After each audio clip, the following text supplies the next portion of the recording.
வணக்கம். நீங்கள் இணைந்திருப்பது ரூபவாகினியின் பிரதான செய்திகள். நான் ரஜினி ஆண்ட்ரூ. நான் கிருபாகரன். இலங்கை தொடர்பாக சர்வதேச போர் குற்ற விசாரணை நடத்தப்பட வேண்டும் என்று ஐக்கிய நாடுகள் சபையின் மனித உரிமைகள் தொடர்பான ஆணையாளர் நவநீதம் பிள்ளை தெரிவித்துள்ள கூற்றை முற்றாக நிராகரிப்பதாக அரசாங்கம் தெரிவித்துள்ளது. ஆணையாளர் இலங்கைக்கு எதிராக பக்கச்சார்பான நடவடிக்கையில் ஈடுபட்டிருப்பதாக அரசாங்கம் வெளியிட்டுள்ள அறிக்கையில் குறிப்பிடப்பட்டுள்ளது. மனித உரிமைகள் ஆணையாளர் நவநீதம் பிள்ளை இலங்கை தொடர்பாக சர்வதேச போர் குற்ற விசாரணை நடத்தப்பட வேண்டும் என்ற ஒரு கூற்றை நேற்று வெளியிட்டார். இலங்கை மேற்கொண்டுள்ள தேசிய பொறுப்புக்கான பொறிமுறையை கண்காணிப்பதற்கான வேலைத்திட்டத்தின் அவசியத்தையும் அவர் தனது கூற்றில் குறிப்பிட்டுள்ளார். ஆணையாளரின் இந்த சிபார்சு திட்டமிட்ட அரசியல் மற்றும் பக்கச்சார்பான நிகழ்ச்சி நிரலின் ஒரு பகுதியாகும் என்று அரசாங்கம் விடுத்துள்ள அறிவிப்பில் குறிப்பிடப்பட்டுள்ளது. 2009 ஆண்டு மே மாதம் 26 அதாவது பயங்கரவாதம் தோற்கடிக்கப்பட்டு ஒரு வாரத்தின் பின்னர் அவர் இந்த நிகழ்ச்சி நிரலை முன்னெடுக்க ஆரம்பித்ததாக அரசாங்கம் சுட்டிக்காட்டியுள்ளது. இதற்கமைவாக ஆணையாளரின் அறிக்கையில் உள்ளடக்கப்பட்டுள்ள கூற்றுக்களை முற்றாக நிராகரிப்பதாக அரசாங்கம் தெரிவித்துள்ளது. இலங்கையின் உள்நாட்டு பொறிமுறை தோல்வியடைந்திருப்பதாக நவநீதம் பிள்ளை தெரிவித்துள்ள கூற்றையும் அரசாங்கம் முற்றாக நிராகரித்துள்ளது. தேசத்திற்கு மகுடம் தேசிய அபிவிருத்தி கண்காட்சி எதிர்வரும் 28 நிறைவடைய உள்ளது. இம்முறை குளியாப்பிட்டியில் இடம்பெறும் தேசத்திற்கு மகுடம் தேசிய அபிவிருத்தி கண்காட்சிக்கு பல பாகங்களிலிருந்து மக்கள் வருகை தந்து கொண்டிருப்பதாக எமது செய்தியாளர்கள் அறிவிக்கின்றனர். இது சம்பந்தமாக மேலதிக தகவல்களை எமது செய்தியாளர் ரிஸ்மியுடன் தொடர்பினை நேரடியாக இணைந்து கொள்கின்றோம். வணக்கம் ரிஸ்மி. வணக்கம் கிருபா. 8வது தேசத்திற்கு மகுடம் தேசிய அபிவிருத்தி கண்காட்சி 5வது நாள் இன்றாகும். குறிப்பாக நேற்று நள்ளிரவு 12 மணி வரை சுமார் 11 லட்சத்திற்கு மேற்பட்ட பார்வையாளர்கள் இந்த கண்காட்சியை பார்வையிட்டிருப்பதாக அரசாங்க தகவல் மத்திய நிலையம் விடுத்துள்ள அறிக்கையில் சுட்டிக்காட்டப்பட்டுள்ளது. நிறைவான சமாதானம் வளமான தேசம் எனும் துணைப்பொருளில் 2014 ஆண்டுக்கான தேசத்திற்கு மகுடம் தேசிய அபிவிருத்தி கண்காட்சி குருநேகல் மாவட்டம் குளியாப்பட்டியில் தற்பொழுது நடைபெற்றுக் கொண்டிருக்கின்றது.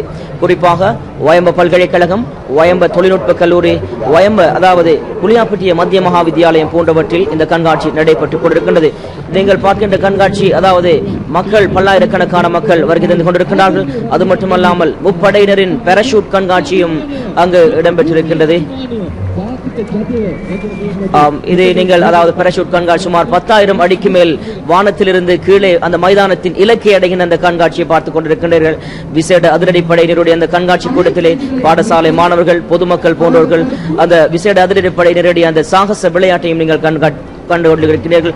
அது மட்டுமல்லாமல் வன ஜீவராசிகள் திணைக்களத்தில் இருக்கின்ற எவ்வாறு நடைபெறுகின்றது, அந்த திணைக்களத்தின் மூலமான செயற்பாடுகள் பற்றி நீங்கள் பார்த்துக் கொண்டிருக்கின்றீர்கள். இவை தவிர அதாவது நீங்கள் பார்த்துக் கொண்டிருப்பது விசேட பாதுகாப்பு படையினருடைய கண்காட்சி கூடங்களை பார்த்துக் கொண்டிருக்கின்றீர்கள்.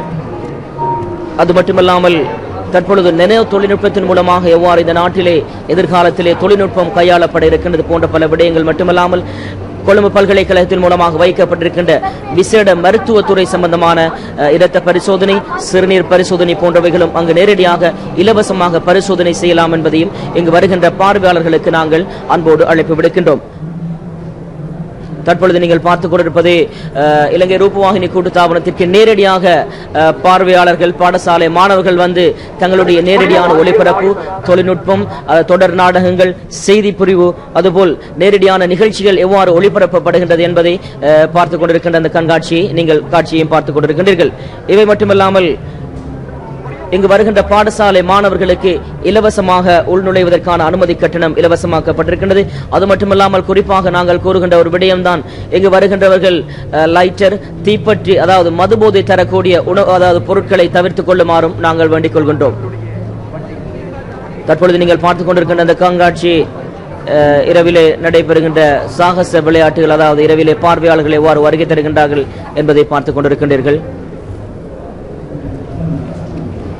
எனவே 8வது தேசத்திற்கு மகுடம் தேசிய அபிவிருத்தி கண்காட்சி குளியாப்பட்டி கலையகத்திலிருந்து நேரடியாக தொடர்பினை ஏற்படுத்தியமைக்கு கிருபா உங்களுக்கு நன்றி. வணக்கம்.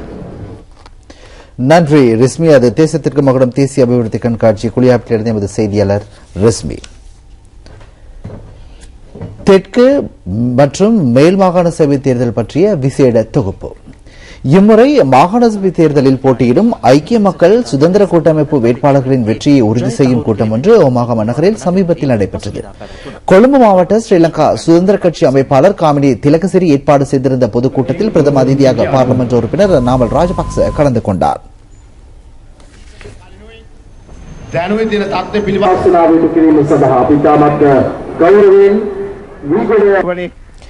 மேல்மாகாண சபை தேர்தலில் கம்பஹா மாவட்டத்தில் போட்டியிடும் வேட்பாளர்களின் வெற்றியை உறுதி செய்யும் கூட்டம் ஒன்று அமைச்சர் பாசில் ராஜபக்சவின் தலைமையில் நடைபெற்றது. ஐக்கிய தேசிய கட்சி ஆதரவாளர்கள் சுமார் 100 பேர் ஐக்கிய மக்கள் சுதந்திர கூட்டமைப்பில் இணைந்து கொண்டார்கள்.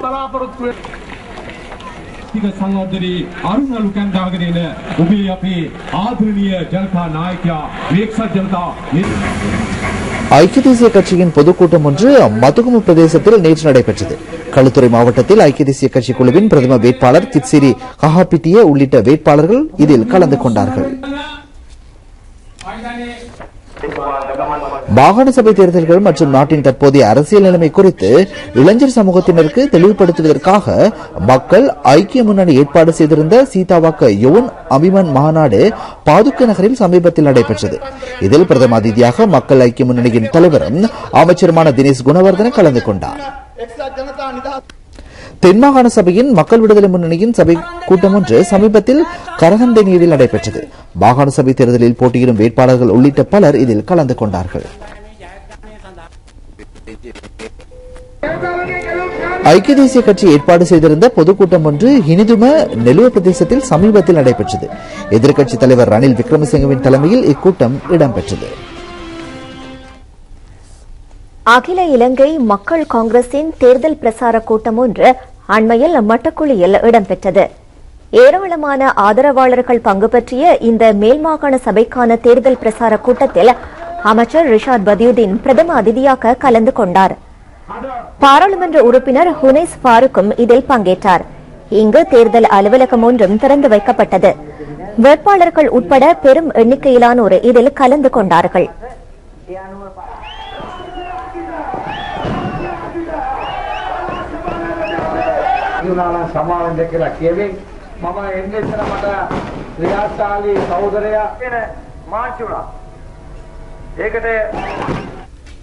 கொழும்பு கம்பெனி வீதி பாதுகாப்பு சபை வித்தியாலயத்தில் புதிய 5 மாடி கட்டட தொகுதி ஜனாதிபதி மஹிந்த ராஜபக்சவினால் இன்று மாணவர்களிடம் கையளிக்கப்பட்டது.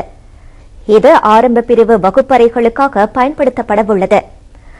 முப்படை மற்றும் போலீஸ் சேவையில் ஈடுபட்டுள்ளவர்களின் பிள்ளைகளை பாடசாலையில் சேர்த்துக் கொள்ளும் போது ஏற்படும் பிரச்சினையை தீர்க்கும் நோக்கில் பாதுகாப்பு சேவை வித்தியாலயம் 2007ஆம் ஆண்டு ஜனவரி 17ஆம் தேதி ஆரம்பிக்கப்பட்டது.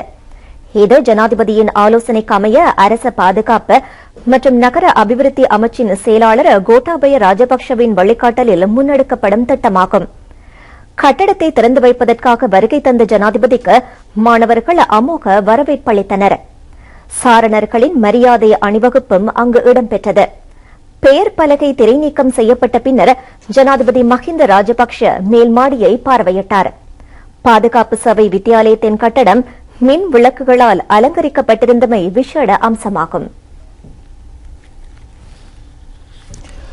முன்னாள் இந்திய பிரதமர் ராஜீவ்காந்தியை கொலை செய்த நபர்களை விடுவிப்பது தொடர்பாக தமிழ்நாடு மாநிலத்தில் எதிர்ப்புகள் உருவாகி வருவதாக இந்திய ஊடகங்கள் தெரிவித்துள்ளன.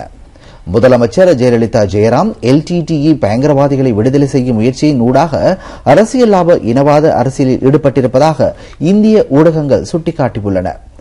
வேலூர் சிறைச்சாலையில் வைக்கப்பட்டுள்ள கொலையாளிகள் 7 பேரையும் கூடிய விரைவில் விடுதலை செய்ய தமிழ்நாட்டு அரசாங்கம் தயாராகி வருகின்றது. எனினும் மத்திய அரசாங்கம் அதற்கு எதிராக உச்சநீதிமன்ற தீர்ப்பொன்றை பெற்றுள்ளது.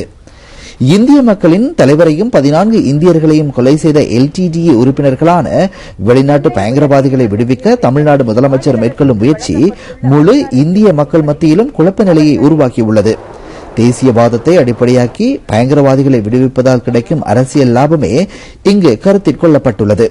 இதனால் நாட்டின் பாதுகாப்புக்கு ஏற்படும் அச்சுறுத்தல் தொடர்பில் முதலமைச்சரின் கவனம் திரும்பவில்லை என்றும் இந்திய ஊடகங்கள் சுட்டிக்காட்டியுள்ளன. ராஜீவ்காந்தி கொலையாளிகளை விடுதலை செய்வதற்கு எதிராக தமிழ்நாடு காங்கிரஸ் உறுப்பினர்கள் ஊர்வலம் ஒன்றையும் நடத்தியுள்ளனர்.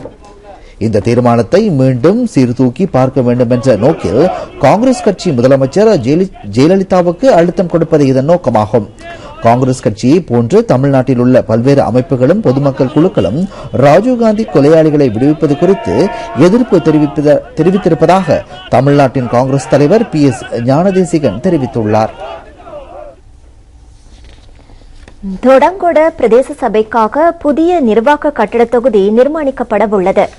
அதற்கான அடிக்கல நாட்டும் நிகழ்வு உள்ளூராட்சி மற்றும் மாகாண சபைகள் அமைச்சர் ALM அதாவுல்லா தலைமையில் அண்மையில் இடம்பெற்றது.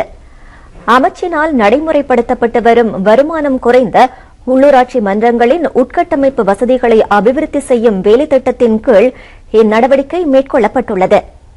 இந்த கட்டட தொகுதிக்காக 50 மில்லியன் ரூபாய் செலவிடப்படும். நிர்மாண பணிகளை 2015ஆம் ஆண்டு ஏப்ரல் மாதத்திற்குள் பூர்த்தி செய்ய எதிர்பார்க்கப்பட்டுள்ளது.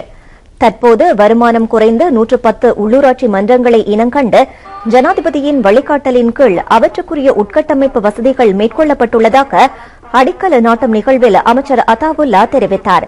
உள்ளூராட்சி மன்றங்கள் ஊடாக வழங்கப்படும் சேவைகளின் வினைத்திறனை அதிகரிப்பதே இத்திட்டத்தின் நோக்கம் என அவர் குறிப்பிட்டார். இந்நிகழ்வில் அமைச்சர் குமார வெல்கம, தொடங்கொட பிரதேச சபையின் தலைவர் ஜகத் கீர்த்தி பெரேரா உட்பட பல முக்கிய அதிகாரிகள் கலந்து கொண்டார்கள்.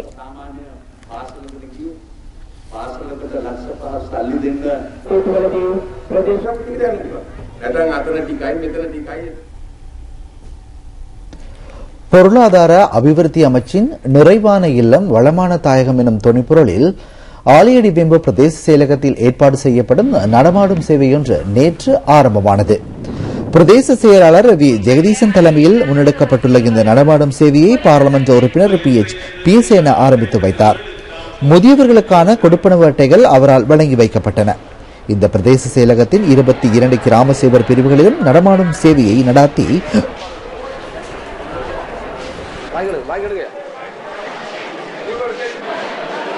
மக்களின் 34 வகையான பிரச்சனைகளுக்கு தீர்வை பெற்றுக் கொடுக்க எதிர்பார்க்கப்பட்டுள்ளது. எதிர்வரும் 8ஆம் தேதி வரை இந்த நடமாடும் சேவை இடம்பெறும். கமத்தொழில காப்புறுதி சபையினால் நிலைபெறான புதிய ஓய்வூதிய திட்டம் ஒன்று விவசாயிகளுக்காக அறிமுகம் செய்யப்பட்டுள்ளது. ஜனாதிபதி மஹிந்த ராஜபக்சவின் ஆலோசனைக்கமைய பொருளாதார அமைச்சின் வழிகாட்டலின் கீழ் இத்திட்டம் அறிமுகப்படுத்தப்பட்டுள்ளது. இத்திட்டத்தில் உள்வாங்கப்பட்டுள்ள மட்டக்களப்பு மாவட்டத்தைச் சேர்ந்த 759 விவசாயிகளுக்கு ஓய்வூதிய கொடுப்பனவுகள் வழங்கப்பட்டுள்ளன. இது தொடர்பான வைபவம் விசேட கருத்திட்ட அமைச்சரும் பொருளாதார அபிவிருத்தி பிரதியமைச்சருமான SM சந்திரசேன தலைமையில் நடைபெற்றது. இந்நிகழ்வில் கிழக்கு மாகாண முதலமைச்சர் நஜீப் மஜித், மீள்குடியேற்ற பிரதியமைச்சர் விநாயகமூர்த்தி முரளிதரன், பாராளுமன்ற உறுப்பினர்கள், மாகாண சபை உறுப்பினர்கள் என பலரும் கலந்து கொண்டார்கள். மட்டக்களப்பு புனித மிக்கேல் கல்லூரி கனிஷ்ட பிரிவு பாடசாலையில் புதிதாக நிர்மாணிக்கப்பட்டுள்ள சுற்றுமதிலை பாடசாலை நிர்வாகத்திடம் கையளிக்கும் நிகழ்வு பாடசாலையின் அதிபர் திருமதி K மாசிலாமணி தலைமையில் இடம்பெற்றது. 1000 பாடசாலைகள் அபிவிருத்தி திட்டத்தின் கீழ் இந்த சுற்றுமதிலை அமைப்பதற்காக 5 லட்சம் ரூபாய் செலவிடப்பட்டது. இந்த மதில் நிர்மாணிக்கப்பட்டுள்ளதை அடுத்து மாணவர்களின் பாதுகாப்பு உறுதிப்படுத்தப்பட்டுள்ளது. திறப்பு விழா நிகழ்வில் மட்டக்களப்பு வலய கல்வி பணிப்பாளர் S பாஸ்கரன், மண்முனை பிரதேச செயலாளர் V தவராசா உட்பட பிரமுகர்கள் பலர் கலந்து கொண்டார்கள். அவதானித்துக் கொண்டே இருப்பார்கள். இந்த நிலையில் நான்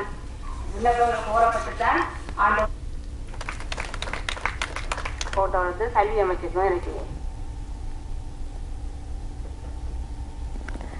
முல்லைத்தீவில் பாதிக்கப்பட்ட கிறிஸ்தவ ஆலயங்களுக்கு புனர்வாழ்வு மற்றும் சிறைச்சாலைகள் அமைச்சினால் இழப்பீடு வழங்கப்பட்டுள்ளது. மாவட்ட அரசு அதிபர் N வேதநாயகம் தலைமையில் இந்த இழப்பீடு வழங்கும் நிகழ்வு செல்வபுர கிறிஸ்தவ ஆலயத்தில் இடம்பெற்றது. முல்லைத்தீவு மாவட்டத்தில் உள்ள 5 தேவாலயங்களுக்கு 1 லட்சம் ரூபாய் வீதம் இழப்பீடு வழங்கப்பட்டது. இந்நிகழ்வில் புனர்வாழ்வு மற்றும் சிறைச்சாலைகள் மறுசீரமைப்பு அமைச்சின் செயலாளர் விதானகே, புனர்வாழ்வு அதிகார சபையின் அதிகாரி P சமரசிங்க, அமைச்சின் சிரேஷ்ட ஆலோசகர் S சதீஷ்குமார், துணுக்காய் பிரதேச செயலாளர் S குணபாலன், கரைத்துறை பெற்ற பிரதேச செயலாளர் T தினேஷ்குமார் ஆகியோர் கலந்து கொண்டார்கள்.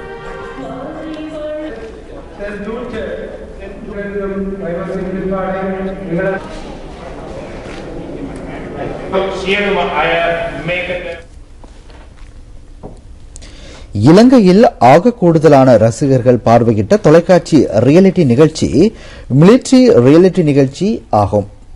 தேசிய தொலைக்காட்சி ஒளிபரப்பும் இந்த நிகழ்ச்சி தொடரின் 4வது நிகழ்ச்சி தற்போது வெற்றிகரமாக முன்னெடுக்கப்பட்டு வருகின்றது. இதில் SMS சுற்றுக்கு தகுதி பெற்றவர்கள் நேற்று ஊடகவியலாளர் மத்தியில் அறிமுகப்படுத்தப்பட்டனர்.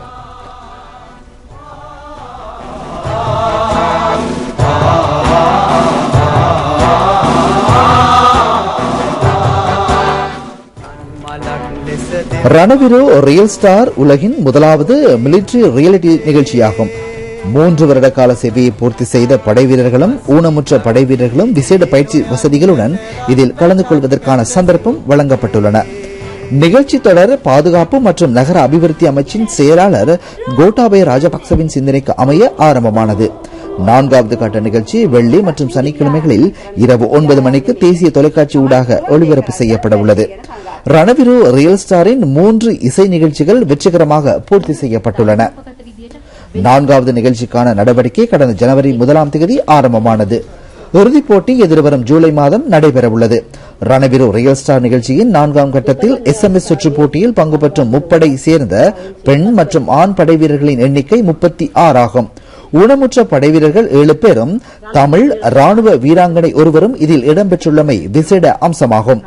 இவர்களை ஊடகவியலாளர்களுக்கு அறிமுகப்படுத்தும் நிகழ்வு அரச பாதுகாப்பு மற்றும் நகர அபிவிருத்தி அமைச்சின் செயலாளர் கோட்டாபய ராஜபக்ச தலைமையில் கொழும்பில் இடம்பெற்றது. அமைச்சின் மேலதிக செயலாளர் தமயந்தி ஜெயரத்ன, பாதுகாப்பு படை பேரவையின் தலைமை அதிகாரி, முப்படை தளபதிகள், இலங்கை ரூபானி கூட்டுத்தாபனத்தின் பணிப்பாளர் நாயகம் சந்திரபால லியனகே, டயலாக் நிறுவனத்தின் தலைமை அதிகாரி கலாநிதி ஆன்ஸ் விஜயசூரிய, ரணவிரு ரியல் ஸ்டார் நடுவர் சபை உறுப்பினர்கள், இசையமைப்பாளர்கள் உட்பட பலர் இதில் கலந்து கொண்டார்கள். தேசிய நர்த்தன தின நிகழ்வு கொழும்பு அழகியல் பல்கலைக்கழகத்தில் நேற்று இடம்பெற்றது. கலாநிதி எஸ் பனிபாரதவின் ஜனன தினம் 2006ஆம் ஆண்டு முதல் தேசிய நர்த்தன தினமாக நினைவு கூறப்பட்டு வருகிறது. எஸ் பனிபாரத இலங்கையின் நர்த்தன கலைக்கு அரும்பணியாற்றிய ஒரு கலாநிதி ஆவார். காகாலை அல்கம கிராமத்தில் 1920ஆம் ஆண்டு பிப்ரவரி மாதம் 24ஆம் தேதி அவர் பிறந்தார். இளம் வயதில் கொழும்பு வந்த அவர் பாரம்பரிய நர்த்தனத்தில் புதிய நடைமுறைகளை மேடைகளில் ஆற்றுகைப்படுத்தினார். நர்த்தன பாடம் உயர்கல்வித்துறை வரை விரிவு பெறுவதற்கு அவர் ஆற்றிய பணி முன்னோடி நடவடிக்கையாகும். அழகியல் கலை பல்கலைக்கழகம் இவரின் முயற்சியால் உருவாக்கப்பட்டது. இலங்கையை பிரதிநிதித்துவப்படுத்தி ஏனைய நாடுகளிலும் அரங்கேறிய சகல கலாசார நிகழ்ச்சிகளும் இவரின் தலைமைத்துவத்திலேயே அமைந்தது. இவர் சித்திரம் மற்றும் சிற்பம் ஆகிய கலைகளிலும் சிறந்து விளங்கினார். அவரால் உருவாக்கப்பட்ட அழகியல் பல்கலைக்கழகத்தில் அவருக்கு கௌரவமாக இம்முறை தேசிய நர்த்தன தினம் அனுஷ்டிக்கப்பட்டது. குடும்ப உறுப்பினர்களும் பிரமுகர்களும் கலாநிதி எஸ் பனிபாரதவின் உருவச்சிலைக்கு மலரஞ்சலி செலுத்தினர். பிரபல நர்த்தன கலைஞர்கள் பலருக்கு இங்கு கௌரவம் அளிக்கப்பட்டது. பனிபாரத புலமை பரிசிலும் இங்கு வழங்கப்பட்டது. வடமேல் மாகாண முதலமைச்சர் தயாசிரி ஜெயசேகர உட்பட நர்த்தன துறையில் பிரபலமானவர்களும் இதில் கலந்து கொண்டார்கள்.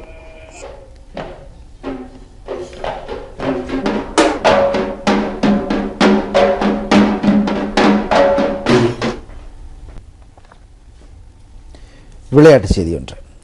ஆசிய வெற்றிக்கிண்ண கிரிக்கெட் போட்டி இன்று பங்களாதேஷில் ஆரம்பமானது.